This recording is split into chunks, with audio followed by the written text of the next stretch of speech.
of the things I want to talk to you about is one of your stories that you shared in the book, which was around connecting with your ancestor. I think you were doing a reading or working with a client, and there was a woman that came in that was very upset, and you ended up connecting with that energy later and realizing that it was connected to you. And I'd love to hear you tell that story, but I really connected with that story because there was a lot of fear there.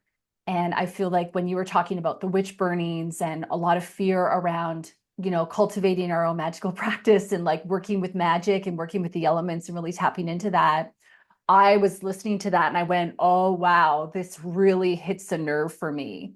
And I'm sure I'm not alone with that feeling. And I was just wondering if you could talk a little bit about that, because even as I ask you the question, I have this kind of like emotional feeling around getting into this subject, but I think it's important that we go there.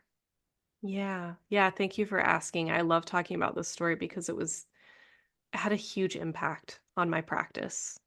I think a lot of people, I think a lot of women especially, there's this, it's even embedded in our language with words like hysterical and lunatic, but this idea that if you honor your magical path, your spiritual path, that you will be deemed as crazy or insane or hysterical or a lunatic. Mm. And that was the energy that I was receiving. So it was during a reading, and this presence came that was very scared, just like, don't, like, you have to stop doing this. And I was just like, I have a practice when I'm working with folks of just sort of being like, okay, I'm gonna ask you to to leave the space now. And because Yeah. I just, I told the client afterwards, and it just didn't, she was just like, I have no idea who that could be.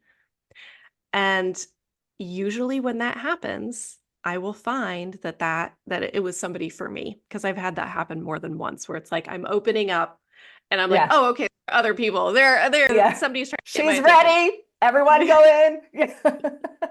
And this was at a very specific time when it was at the very beginning of when I started offering energy work to clients. Like, I had been practicing my energy work for years, but I didn't offer sessions. So it was very early in that process. So it was when I was starting to open up more to my abilities in a public way. And so I connected with this fearful woman again. And I realized that, whether I say sometimes, she was an ancestor, but I also think she was a part of me.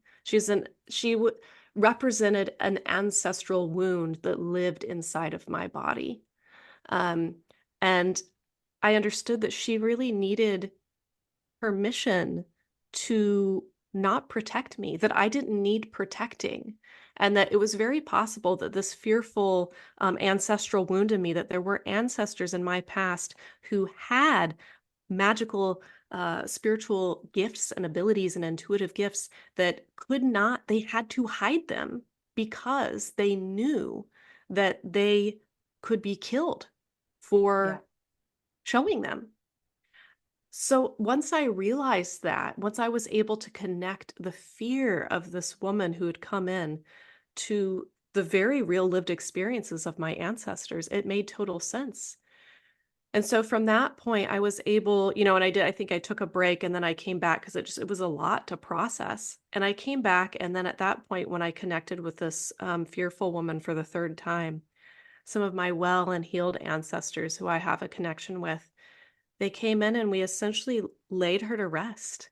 We had like almost like a funerary service where we just put flowers all over her body, and we just said, you don't need to protect. I don't need this protection anymore. I am safe to explore my intuition. I am safe to be openly magical and intuitive and spiritual.